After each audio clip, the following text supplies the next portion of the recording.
When the world was a little younger, in the heart of a distant land, there was a kingdom with a very poor judge. Now when I say poor, I don't mean that he had no money, but for every coin this man had, he lacked any sense. And for all the sense that he lacked, he made up for it in stubborn-headedness. It is this poor excuse for a justice system that led the little girl Ida slowly up the path to Hangman's Hill.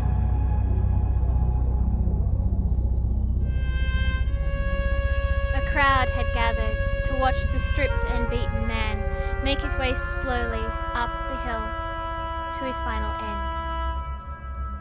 The only sound was that of the ragged boots on his otherwise naked body dragging across the wooden platform, and the sound of poor Ida's tears. The sentence was read out, and they asked him for his final words. The man, his eyes brimming with tears, stared straight into the crowd and said, "I will send someone for Ida. Have they horns on their head or a halo? I will send someone for her." The platform banged open, the rope creaked as it pulled taut, and the crowd moved away as Ida flung herself forward and wrapped her arms around her father's legs. And as she sobbed, the trees stood in silent witness, without scorn or comfort, until she sank, exhausted, into their roots. There are many curious happenings that can occur when a body has died. There are scientists whose job it is to study and name these physical reactions to death.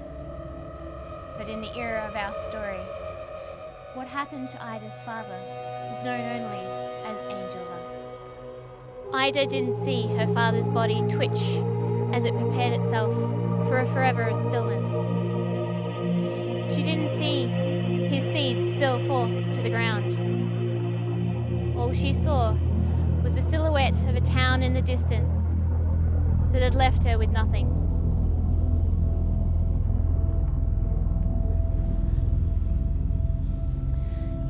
The dirt below the gallows began to swirl and shift.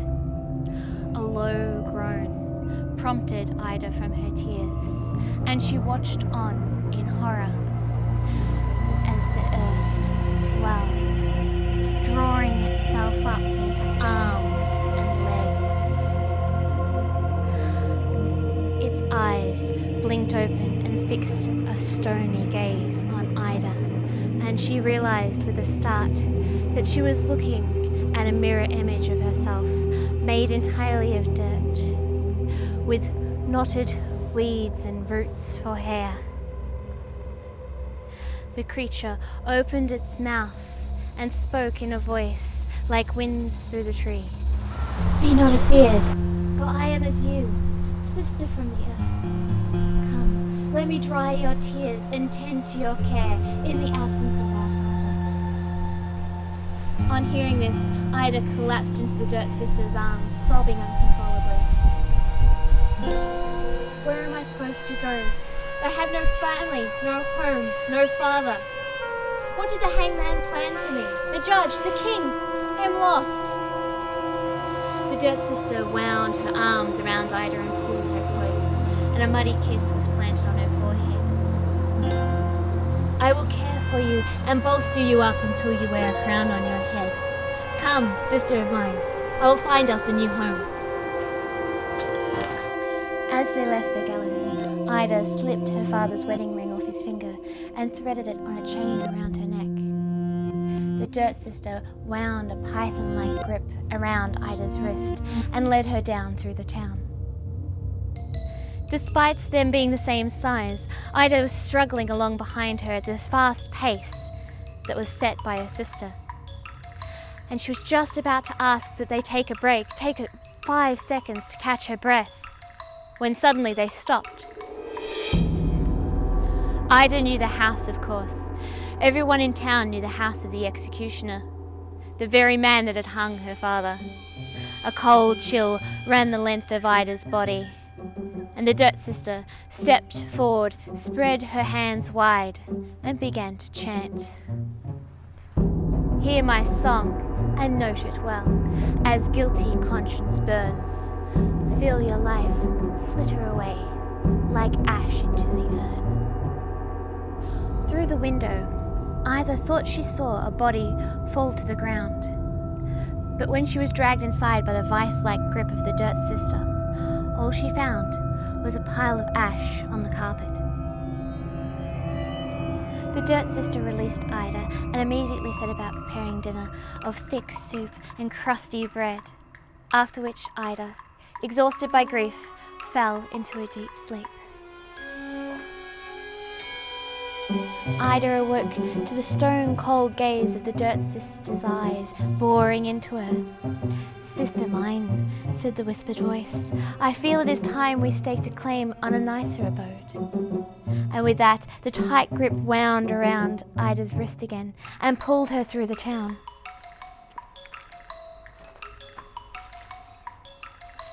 Ida looked up at the building they had stopped in front of. A large building, impressive to anyone who was walking past, but it gave Ida the shudders. It was the home of the poor judge. The Dirt Sister strode forward, spread her arms wide, and lifted her voice. "Hear my words, and note them well. Your conscience now laid bare. Turn to dust, and breathe your last, like ash upon the air."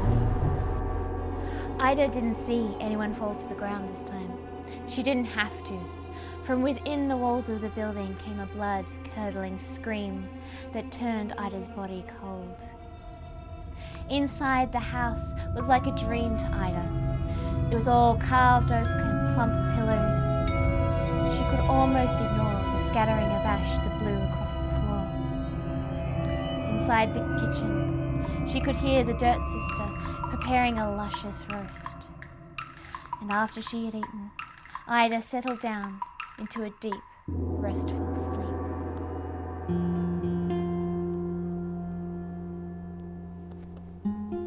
Ida awoke in the middle of the night to the Dirt Sister's stone-cold gaze. "Never fear," said the sister.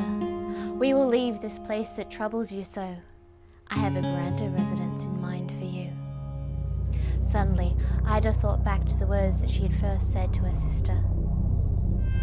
What had they planned for me? The hangman, the judge, the king. The hangman who had hung her father, the judge who had passed the sentence, the king that had made the law. Ida turned the idea over and over in her head, fearful that one more person was to die because of her grief. Over and over she turned the idea until she fell into a troubled sleep. She was jerked awake the next morning by the vice-like grip of her sister that pulled her from her bed and through the town. "Wait," said Ida, almost tripping as the Dirt Sister stopped suddenly and turned to face her. "I need to go to the bathroom," said Ida. The Dirt Sister looked her up and down. "I will go with you," she said. Ida carefully explained that she couldn't go with the Dirt Sister watching. The Dirt Sister folded her arms and regarded her coolly. "I will count while you are gone. Do not take too long, or I will get angry."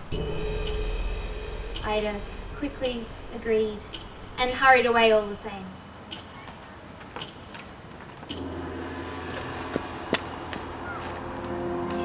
Ida quickly ducked around the corner, out of sight, and, looking around, spied a young lord striding confidently down the street. She quickly put her fingers in her ears and began to dance. The lord approached her hesitantly and tapped her on the shoulder. "Excuse me, miss, what are you doing?" Ida smiled at him as if it was obvious. "I'm dancing," she said. "But I hear no music." She goes, "Yes, my father was a musician," and she held up the ring on the string around her neck. "And his ring is magic. If I put it on, put my fingers in my ears, my head is filled with the most beautiful music you've ever heard. I was on my way to the castle to to present it to the king as a gift, but I feared I would not get an audience with her. The Lord looked her up and down and agreed, well, yes, a peasant such as her would not get an audience with the king. But I could take it for you, he said, thinking of the praise that such a unique gift would bring. She smiled, would you? And took the ring off and handed it over to him. He took it from her and went to put it on as if to try the ring for himself. She held out her hand and said, oh no, I'm not actually sure how long the magic will last. I would hate for you to try the ring, waste the magic, and then present a useless object to the king and appear a fool. The Lord hated the idea of appearing a fool in court, so quickly tucking it in his pocket, he headed off at a fast pace towards the castle.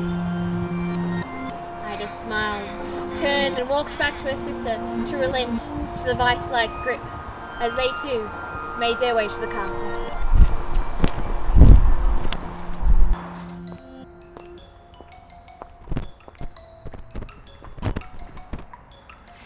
It was not long before they reached the old stones and towering turrets of the castle. Ida gave a quick look around looking for the Lord, but there was no one to be seen. The Dirt Sister spread her arms wide and strode confidently towards the castle and opened her mouth to chant. Hear my words and mark them well. Your guilty conscience starts to swell. Feel it burn and feel it rust. I'll see you when you've turned to dust. The Dirt Sister reached out a hand for Ida, but Ida was already climbing the stairs and dashing through the corridors of the castle. She dove her hands into the nearest fireplace, covering them with ash, before hurrying back to her sister's side. The throne room, it's covered in ash, she said. The Dirt Sister smiled, a peaceful smile. Then live here, said the Dirt Sister. Live here in peace, for I have killed those who have done you wrong. And with that, the Dirt Sister collapsed into a pile of dirt, twigs and mud. Ida slipped back into the castle and stuck her head into the throne room. There she saw all the courtiers gathered around the king, who was looking quite baffled, with his fingers in his ears as he strained to listen to music that would never play. Ida chuckled to herself, left the throne room, back past the castle, and out past the sister that had collapsed to the dirt. Ida took up the judge's position, donning his clothes, his wig, and living in his house. But her judgments came from a heart of fairness and mercy, which meant that a lot of wrongly accused townsfolk came to live